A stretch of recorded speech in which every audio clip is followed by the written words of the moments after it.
प्यारे विद्यार्थियों, आप सभी का हमारे यूट्यूब चैनल में स्वागत, अभिनंदन है। आप सभी से निवेदन करता हूं कि आप सभी हमारे चैनल को लाइक, सब्सक्राइब और शेयर ज़रूर कर दें। मैं अपभ्रंश प्रभावित तथा अपभ्रंश मुक्त रचनाएँ पढ़ा रहा हूं। हिंदी साहित्य इतिहास पढ़ाने से पहले आप अपभ्रंश प्रभावित तथा अपभ्रंश मुक्त रचनाओं के बारे में जाने रहेंगे तो कहीं कन्फ्यूज़न नहीं होगा। तो अपभ्रंश प्रभावित तथा अपभ्रंश मुक्त रचनाओं में हमने अभी तक आपको भाग 1 में जो वीडियो लंबी हो रही थी इसलिए उसको भाग 2 बनाना उचित समझा।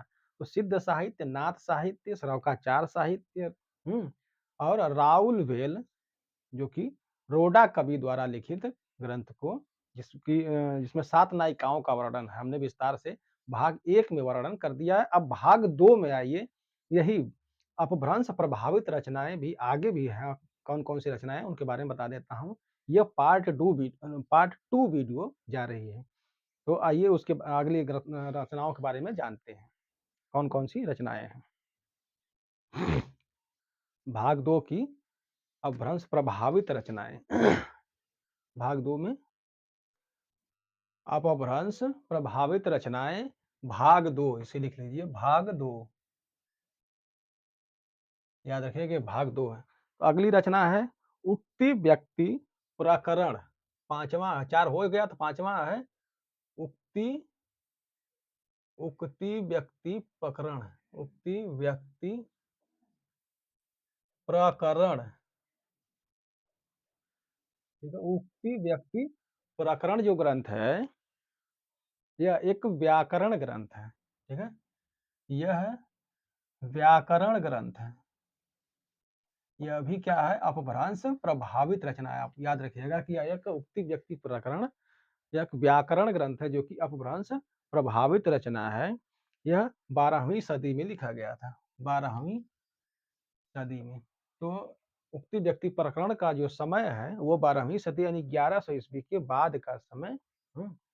12वीं सदी तो अर्थात पृथ्वीराज चौहान काल आदि रहा होगा, उस समय राज रहा होगा। तो उक्ति व्यक्ति प्रकरण ग्रंथ यह एक व्याकरण ग्रंथ है जो कि इसका समय 12वीं सदी में है।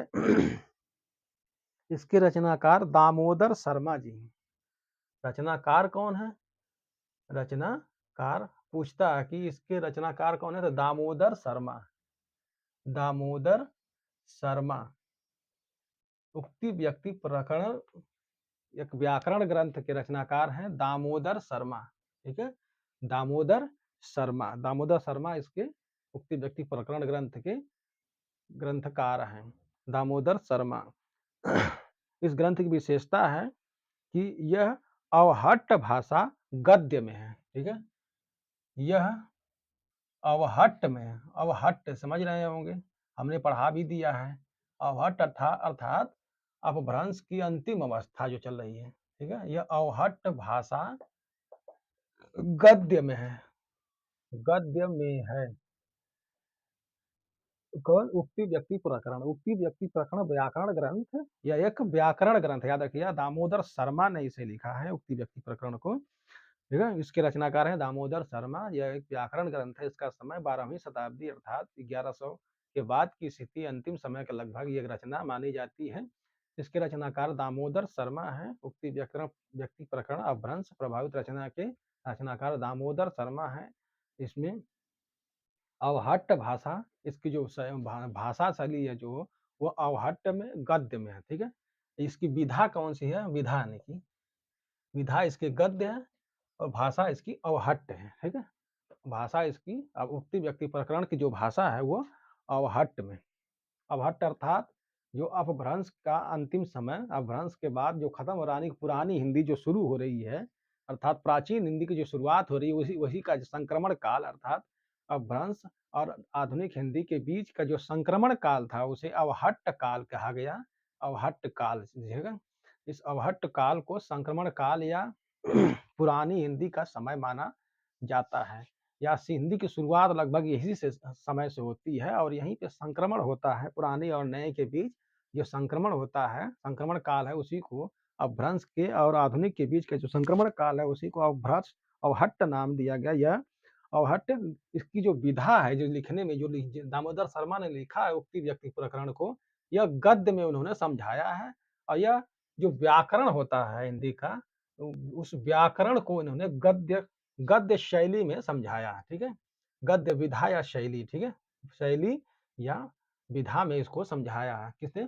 दामोदर शर्मा ने इस उक्ति व्यक्ति प्रकरण ग्रंथ को। ठीक है? तो उक्ति व्यक्ति प्रकरण ग्रंथ या अपभ्रंश प्रभावित रचना है, याद रखिएगा। उक्ति व्यक्ति प्रकरण ग्रंथ व्याकरण ग्रंथ दामोदर शर्मा द्वारा लिखित यह एक अपभ्रंश प्रभावित रचना है। याद रखिएगा, अपभ्रंश प्रभावित पूछता है कि यह अपभ्रंश प्रभावित रचना है या अपभ्रंश मुक्त रचना है। तो ठीक है, हमने लिख दिया कि सारी रचनाएं जो बता रहा हूं वो अपभ्रंश प्रभावित रचनाएं हैं। अगला ग्रंथ है भारतेश्वर बाहुबली रास। अगला ग्रंथ है भारतेश्वर बाहुबली रास। तो भारतेश्वर और बाहुबली के बीच में जो संवाद हुआ है वही रास ग्रंथ, जो कि यह एक अपभ्रंश प्रभावित रचना है। इस पे अपभ्रंश भाषा का प्रभाव है, किस पे? भारतेश्वर बाहुबली रास पे। तो यह एक रास ग्रंथ है, ठीक है? भारतेश्वर बाहुबली क्या है? एक रास ग्रंथ है। तो रास परंपरा क्या रही इसके बारे में जब हिंदी साहित्य इतिहास पढ़ाऊंगा उसमें विस्तार से आपको बता दूंगा। तो भारतेश्वर बाहुबली रास यह एक रास ग्रंथ है। कुछ पहली बात, यह एक खंड काव्य है। खंड काव्य क्या मतलब आपको नहीं पता होगा तो मैं बता दे रहा हूँ। खंड काव्य वो होता है जिसमें किसी भी घटना, कोई भी जैसे राम जी की घटना चल रही है, रामायण चल रहा है, उसमें कोई एक घटना आ गई, जैसे बाली के का जन्म के बारे में दिखा दिया या बाली की मृत्यु के बारे में दिखा दिया या राम का कोई एक घटना या राम के वन गमन का दिखा दिया। मतलब एक घटना घटना का जो जीवन का, ये घटना का जो वर्णन होता है उसे खंड काव्य कहते हैं। यानी खंड में उस काव्य का खंड कर दिया जाता है। किसी एक घटना का जो बात बताई जाती है तो उसको खंड काव्य में कहा जाता है। तो भारतेश्वर बाहुबली रास, भारतेश्वर बाहुबली रास यह एक खंड काव्य है। इसके रचयिता कौन है? शालिभद्र सूरी है, रचनाकार इसके, ठीक है? भारतेश्वर बाहुबली के रचनाकार कौन है? शालिभद्र सूरी, शालिभद्र सूरी। भारतेश्वर बाहुबली रास के रचनाकार हैं शालिभद्र सूरी। तो शालिभद्र सूरी इसके रचनाकार हैं। इसका जो समय 1184 ईस्वी माना गया है, 1184 ईस्वी माना जाता है। इसका भारतेश्वर बाहुबली रास, जो कि यह रास ग्रंथ तथा खंड काव्य है, भारतेश्वर बाहुबली रास। इसका समय 1184 अर्थात इसका भी समय लगभग वही 12वीं सदी माना जाता है। लगभग क्या है 12वीं सदी। इसके रचनाकार है शालिभद्र सूरी। तो शालिभद्र सूरी ने इस ग्रंथ को लिखा था, भारतेश्वर बाहुबली रास को। यह एक खंड काव्य है। इसके रचनाकार शालिभद्र सूरी, जो कि 1184, बार बार बोल रहे हैं इसलिए कि आपको याद हो जाए। तो भारतेश्वर बाहुबली रास भी क्या है? एक अपभ्रंश प्रभावित रचना है। पूछता है इस तरह से। तो भारतेश्वर बाहुबली रास एक अपभ्रंश प्रभावित रचना है, रास ग्रंथ है या खंड काव्य है। शालिभद्र सूरी ने लिखा 12वीं सदी में। इसकी एक विशेषता है कि इस रास में कुल 205 छंद हैं। छंद कितने हैं? कुल 200 छंद, छंद 205। भारतेश्वर बाहुबली रास में कुल 205 छंद हैं, ठीक है? यह अपभ्रंश का प्रथम जैन रास ग्रंथ है। भारतेश्वर बाहुबली रास प्रथम अपभ्रंश का, अपभ्रंश का जैन रास ग्रंथ, जैन रास ग्रंथ,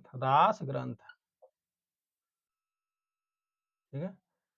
यह प्रथम ग्रंथ है। कौन? अपभ्रंश।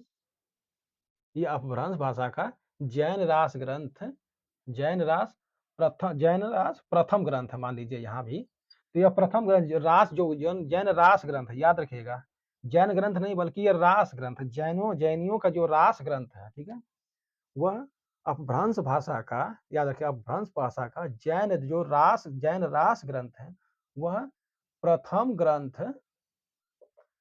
इसे उपाधि दी गई है कि भारतेश्वर बाहुबली रास यह अपभ्रंश भाषा में लिखित, जो कि जैन रास ग्रंथ, याद रखिएगा, यह कंफ्यूजन न हो। अब इसमें होता है कि जैन ग्रंथ नहीं, जैन की नहीं, जैन रास ग्रंथ। हमने बताया ना कि रास ग्रंथ, रासक। तो रास रास रास समझ ही रहे हैं, रास क्या होता है। भगवान ने भी रास किया है, कृष्ण ने भी रास किया है। तो भक्त भगवान के साथ भी रास करता है, प्रेमी प्रेमिका के साथ रास करता है, इसका भी वर्णन रास में आता है। तो रास में कई चीज़ें आती हैं। रास क्या है, किस शब्द से बना है, इसके बारे में बताएँगे। याद रखिएगा कि ये प्रथम अपभ्रंश अपभ्रंश भाषा का, ठीक है? गलत लिखा है। अपभ्रंश भाषा में, ठीक है? अपभ्रंश भाषा में, अपभ्रंश में, ठीक है? अपभ्रंश भाषा में प्रथम जैन रास ग्रंथ है।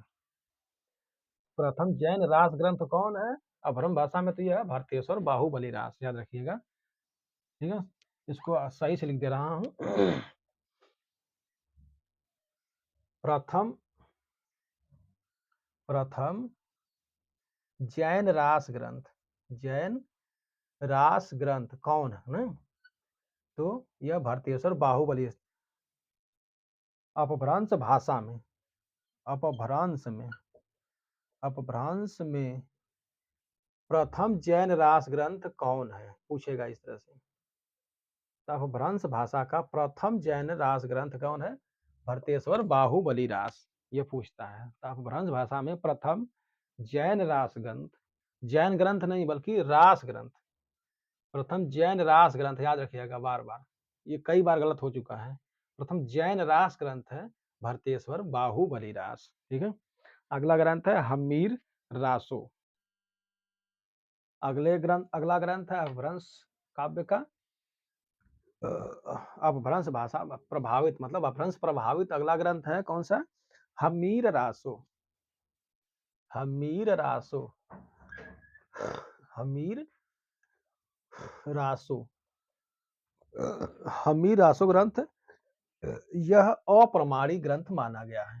अप्रमाणित, प्रमाणित, ठीक है? अप्रमाणित तथा अनुपलब्ध है, अनुपलब्ध है।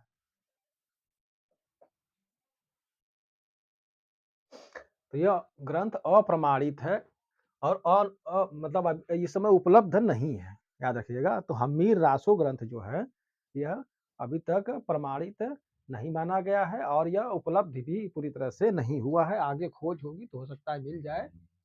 तो यह अप्रमाणित और अनुपलब्ध है। इसके केवल 8 छंद मिले हैं अभी तक इसमें, प्राकृत पैंगलम में, प्राकृत पैंगलम में, प्राकृत पैंगलम,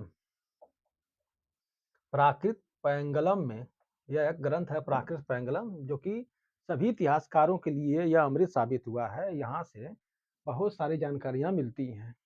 तो प्राकृत पैंगलम ग्रंथ में, ठीक है? तो प्राकृत पैंगलम ग्रंथ, यह ग्रंथ है, इसमें इसके 8 छंद मिले हैं, ठीक? 8 छंद इसके हम्मीर रासों के। इसी आधार पर लिखा था कि राजा हम्मीर का वर्णन इसमें है। तो हम्मीर रासो जो कि अप्रमाणित है, क्योंकि इसका प्रमाण नहीं हो पाया, क्योंकि 8 छंद से कोई प्रमाणित नहीं कर पाया कि यही है वो, लेकिन यह उपलब्ध भी नहीं है। इसलिए इसके 8 छंद, इन छंदों को पढ़ने के बाद लगता है कि यह हम्मीर रासो, राजा हम्मीर के बारे में बार-बार इसमें उनकी चर्चा मिलती है, इसलिए लगता है कि राजा हम्मीर का इसमें वर्णन है, ठीक है? इस प्राकृत पैंगलम ग्रंथ जो है, इसमें 8 छंद इसके मिलते हैं, तो ऐसा लगता है कि इसके रचनाकार जो रहे प्राकृत पैंगलम के, इन्होंने इस समय प्रचलित रहा होगा हम्मीर हम्मीर का, राजा हम्मीर का जो ग्रंथ है हम्मीर रासो, तो उससे उन्होंने 8 छंद इसमें वर्णन किया है। इसलिए राजा हम्मीर का जो का वर्णन ग्रंथ है वह हम्मीर रासो, जो कि अप्रमाणित और अनुपलब्ध है। इसके 8 छंद प्राकृत पैंगलम में पाए जाते हैं। अगला ग्रंथ आपका है वर्ण रत्नाकर, इसको लिख लीजिए, मिटाने जा रहे हैं।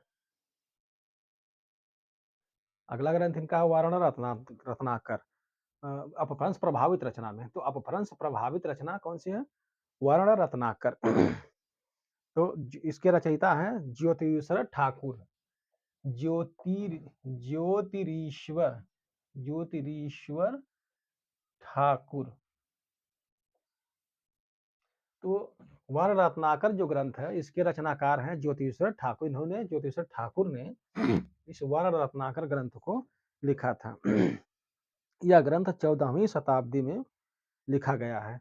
इसका जो समय है 14वीं शताब्दी, 1300 ईस्वी के बाद, 14वीं शताब्दी के का आसपास का यह ग्रंथ वर्ण रत्नाकर मिलता है।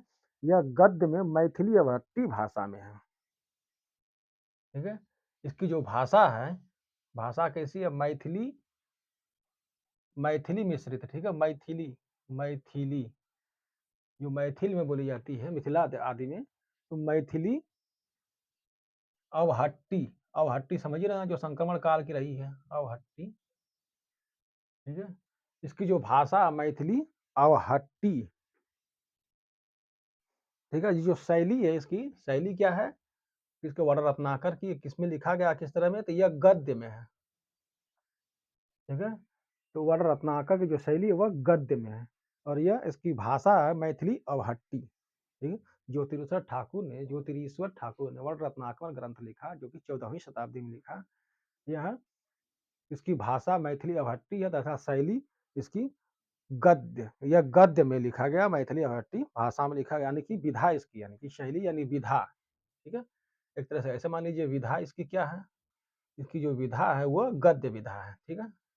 गद्य विधा पूछता है इसे किस विधा की रचना है, तो किस शैली की रचना, तो यह गद्यों में है, और इसकी भाषा मैथिली अवहट्टी, किसके? वर्ण रत्नाकर, वर्ण रत्नाकर के रचनाकार ज्योतिषवर ठाकुर हैं। यह 14वीं शताब्दी में लिखा गया, यह मैथिली अवहट्टी भाषा में लिखा गया है, जो कि इसकी शैली जो है वह लिखने की जो विधा है वह गद्य विधा में लिखा गया है। इस ग्रंथ को सुनीति कुमार चटर्जी तथा पंडित बबुआ मिश्रा इसके प्रकाशक जो रहे हैं, इसके प्रकाशक इन्होंने इस ग्रंथ को प्रकाशित करवाया था, तो पंडित बबुआ मिश्रा, पंडित बबुआ मिश्रा, बबुआ मिश्रा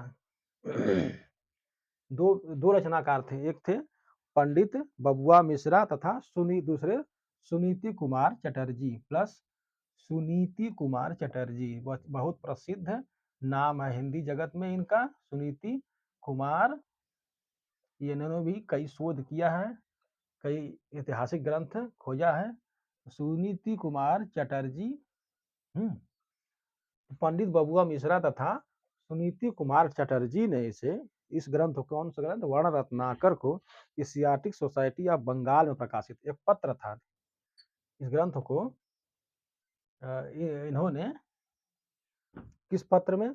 एशियाटिक सोसाइटी, उसमें बंगाल में एशियाटिक सोसाइटी, ग्रियर्सन ने भी यहीं से अपना सारा ग्रंथ प्रकाशित करवाया, याद रखिएगा, Asiatic society, Asiatic society of Bengal, ठीक है, एशियाटिक सोसाइटी ऑफ बंगाल यह पत्र था, एशियाटिक सोसाइटी ऑफ बंगाल।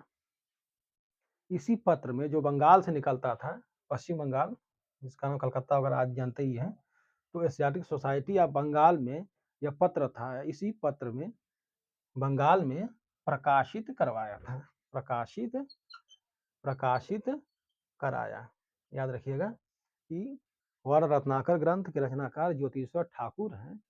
इस ग्रंथ की रचना 14वीं शताब्दी में हुए थे। इसकी जो भाषा वो मैथिली अवहट्टी है, और इसकी जो विधा यानी कि शैली, लिखने की जो शैली है वो इसकी